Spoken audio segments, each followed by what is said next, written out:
Тргни малку Охридска земја, велат, и пред тебе ќе се појави црквиче или манастир. Охрид е местото на многу тивки или откриени сведоштва на вековните темели на македонската култура. Во духовниот и културен центар на словенството, Охрид, истражувањата ги открија сведоштвата за овој град како колевка на монашката балканска цивилизација. Тоа се бројните пештерни цркви и монашки живеалишта сместени во карпите над брегот од езерото. Најнапред монаштвото се појавило во Африка и Палестина. Пред прогонството на римскиот император Даций во 3 век, монасите масовно бегале во пустините. По признавањето на христијанството со Миланскиот едикт во 313 година од страна на царот Константин Велики, многу христијани тргнале по патот на првите монаси, Павле Тивејски и Антоний Велики. Кои се првите македонски монаси кои се повлекувале во пештерите во Охридско и кога тоа се случило не може да се определи со точност. Вистинскиот одговор веројатно лежи многу подлабоко во историјата, пред првите писмени извори до кои дошла науката, обидувајќи се да одговори на ова прашање. Тоа се хагеографските текстови на житијата на Климент и Наум, кои ги откриваат почетоците на монашкото живење во карпите на брегот на езерото.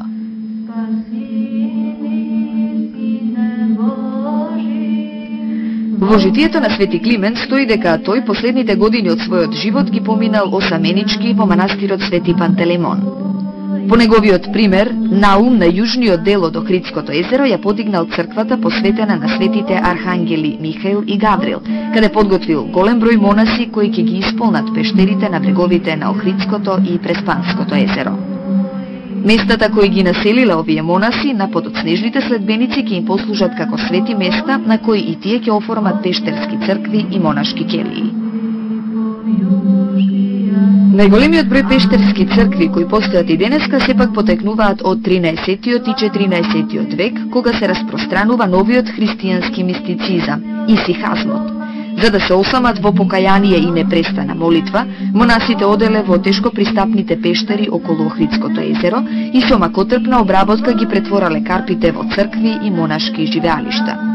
Денес пештерните цркви се напуштени, но стојат во Охридските карпи за да подсетуваат на еден древен и мистичен свет кој има непроценливо значење како извор на податоци за македонската историја во средновековието.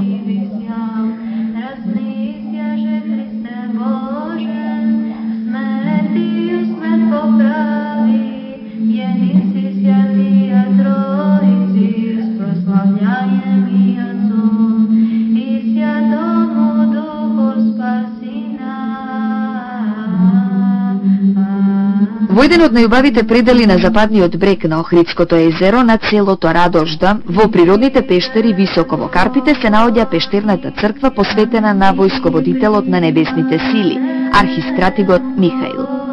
Според проучувањата на охридјанецот Гоце Ангеличин Жура, историчар на уметност, денешниот архитектонски изглед црквата го добила во 14-тиот век, кога е насликана со нов живопис. Под новите, во неколку примери се забележуваат 100 години постари фрески, што покажува дека зоографите од 14-тиот век не го уништиле долниот слој на фреско живописот и ја почитувале старата тематика. Во лунетата над влезната врата е насликан патронот на црквата, архистратигот Михаил со крилја како јава на конј. Тој со левата рака ги придржува уздите на конјот, а во десната држи меч.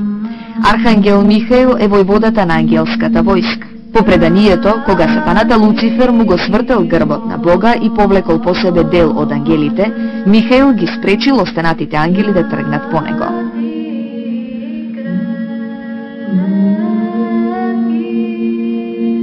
Во чест на патронот на црквата, на јужниот зид насликана е уникатната фреска Чудото на Архангел Михаил во Хона.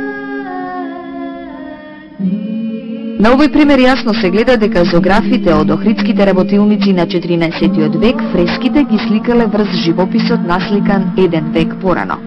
Според преданието, во местото Хона постоела црква до еден исцелителен извор, која безбожните сакале да ја поплават свртувајќи ја кон неа блиската река. По молитвите на обдешниот монах, Архангел Михаил отворил пукнатина во карпата крај црквата каде истекла реката и црквата била спасена. Во Македонија, ова е единствената фреска на библиската приказна за чудото во Хона.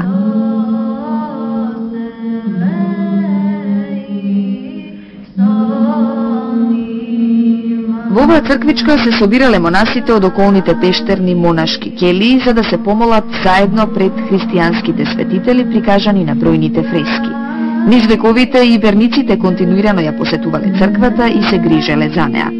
Затоа сведочи обновата на иконостасот во 19. век и зачуваниот надпис «Овој чесен крст се обнови во 1840 година, зашто се погрижи питропот на оваа црква, а крстот е изработен од Јаков Радев од Лазарополе». За тоа кој живеел во Карпите околу оваа, како и за другите пештерни цркви и живеалишта за кои ќе стане спор, не постојат информации. Не е тешко да се предпостави дека монаси овде имало далеку пред 13. век, на што се должело и градењето на црквата токму на ова место.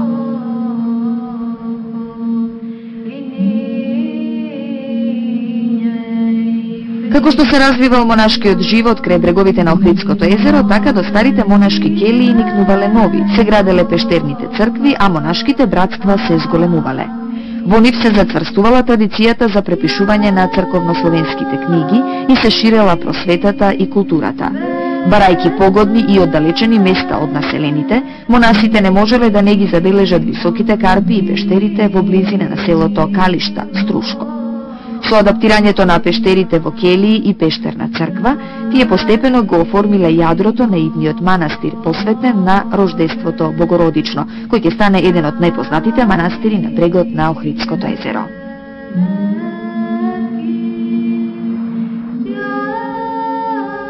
Пештерната црква во Калишта може би била насликана уште во средниот век, кога анахоретскиот живот на овие простори динамично се развива.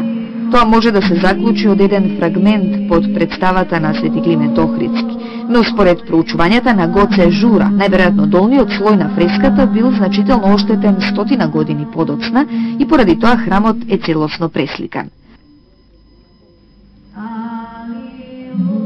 Во пештерната црква Рождество Богородично се наоѓаат две вредни научни откритија.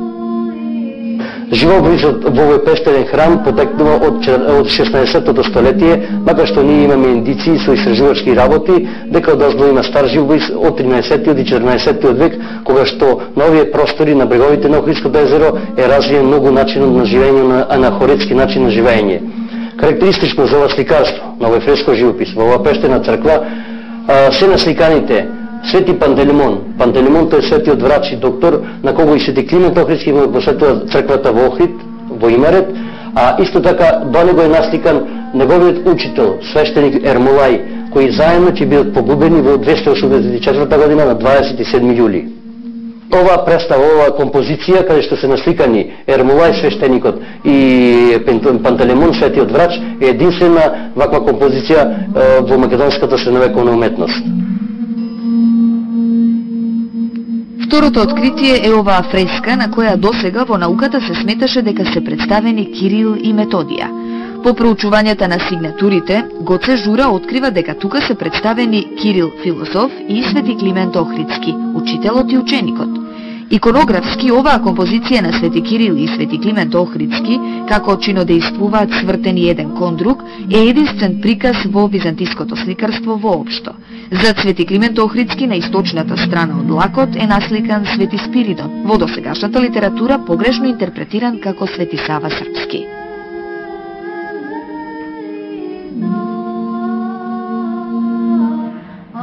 Покрај вообичајните библиски сцени насликани во црквата, овде се представени неколку пророци од Стариот Завет.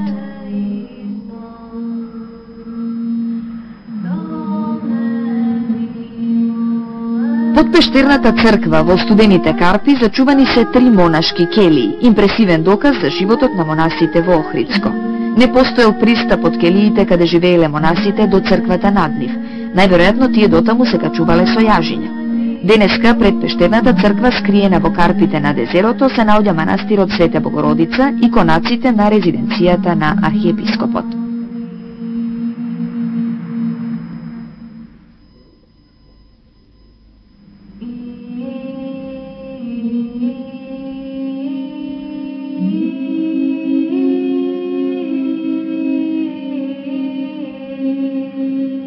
Во непосредна близина на манастирот во Калишта, на околу 300 метри јужно од него, срасната со околните карпи, се наоѓа уште една мала пештерна црква посветена на Александрискиот архиепископ Атанасија. Оваа црквичка настанала со залагањата на монасите од соседниот манастир. За изградбата на црквата била искористена плитка природна пештера, на чија источна страна биле изградени ѕидови со тристрана апсида и покрив од камени плочи. До овој христијански храм денеска водат скалички кои порано ги немало. На низините ѕидови се насликани фрески од 14 век од мајсторите на средновековното сликарство во Струшко.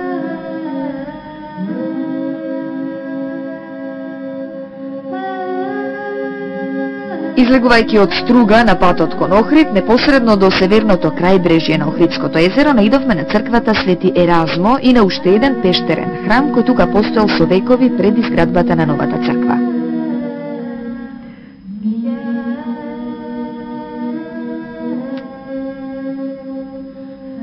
Култот на Свети Еразмо, антиохискиот епископ и проповедник на македонските простори, се слави уште од времето на Климента и неговата школа, и со неговото име е поврзано верувањето дека тој на овие простори бил првиот христијански проповедник кој на Белото езеро ги покрстувал со илјадници. Средновековниот Охрид на Свети Еразмо му е посветува оваа пештерна црква, која се наоѓа на далеко од брегот на Охридското езеро, во утробата, би рекли, на самиот Габавски рид, кој навистина крие многу културни напласти од времето на македонските кралеви, а тоа е на тврдина со они загадочни киклопски џидови. Сликарството во оваа пештерна црква е сочувано во три сликарски фази, а во најстарата од нив, од 13-тото столетие, го гледаме ликот на Свети Еразмо.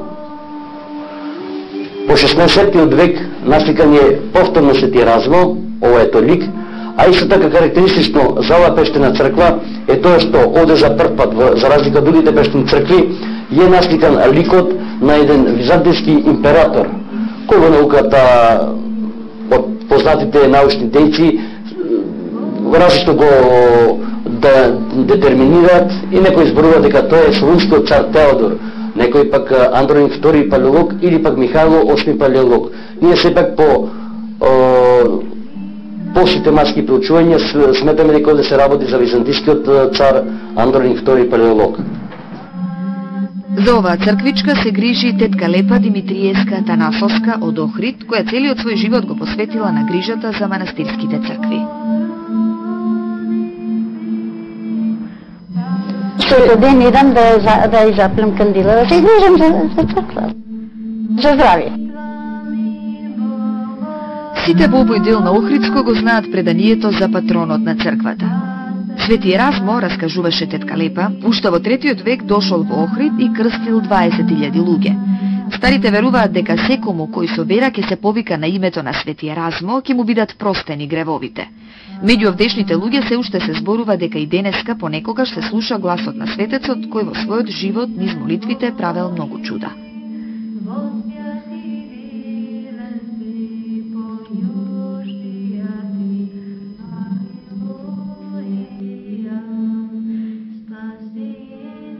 Ја гледате охридската местност Канео, еден од најубавите предели на брегот на езерото, познат по стариот христијански храм посветен на Свети Јован Богослов, изграден во 13 век.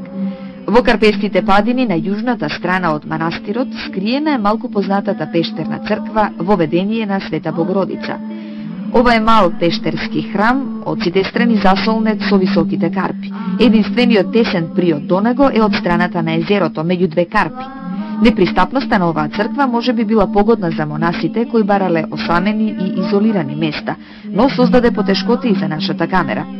Сепак на јужната страна ги забележавме вдлабнатините во карпата, каде веројатно живееле монасите, а во средишниот дел се уште се видливи фрагменти од фреската Воведение на Света Богородица во храм, која потекнува од крајот на 14 век. Единствено за оваа пештерна црквичка постојат податоци кои го откриваат идентитетот на еден од монасите што живеел во неа. Во неиздадените записи на Кузман Шапкарев засведочено е живеењето на монахот Иларион во овој храм во 19 век. Шапкарев, кој се сретнал со монахот 1861 година, пишува: Монахот Иларион, по престојот во Света Гора и Јерусалим, дел од животот поминал засолнет во една мала келијка во близина на црквата Свети Јован Богослов во Канео.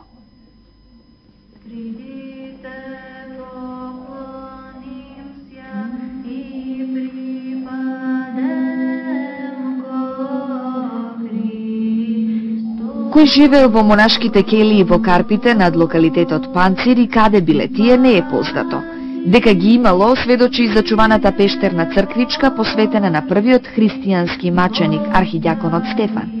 Исто така познато е дека малата полуоблеста засведена црква во шуплината од Карпата постоела во времето на заселениот анахоретски живот на монасите во Охридско, а живописот го добила неколку векови подоцна во времето на процутот на уметничката дејност на овие простори во 15-тиот век.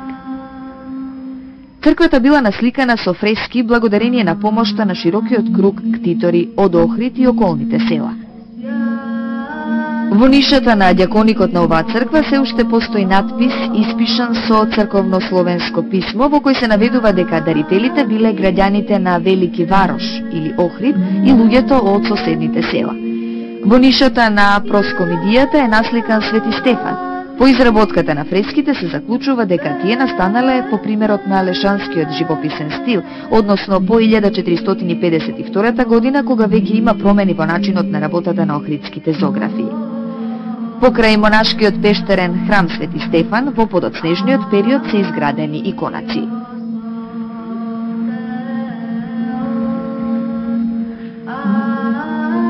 Всушност, скоро околу секој стар пештерен храм во поново време никнала нова црква или цел манастирски комплекс. Најверојатно народот, старите монашки живеалишта подоцна низ вековите ги доживувал како најдоближени места до надежите на неговата вера, ги чувал и градел нови цркви до нив, за да се задржи континуитетот на автентичните свети места каде во дамнешните времиња во Македонија се вкоренувало христијанството. Тој порив ги зачувал до денеска непроценливо вредните фрески во црквите, сеќавањето на умешноста на македонските зоографи, споменот на монашката духовна борба и отворил нов извор на сведоштва за вековните темели на македонската култура.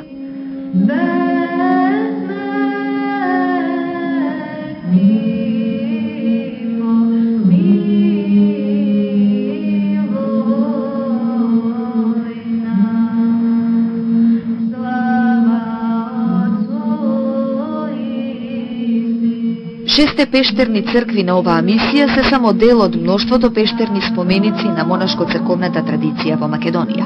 Само во Охридско ги има десетина откриени. Ако побарате покрај брегот на Преспанското езеро, околу манастирите Трескавец и Зрзе, или по течението на реките Бабуна, Црна и Треска, можеби пред вас ќе се појави уште некој споменик од бројните монашки колонии и мали пештерни цркви, скриени во тамошните недостапни пештери.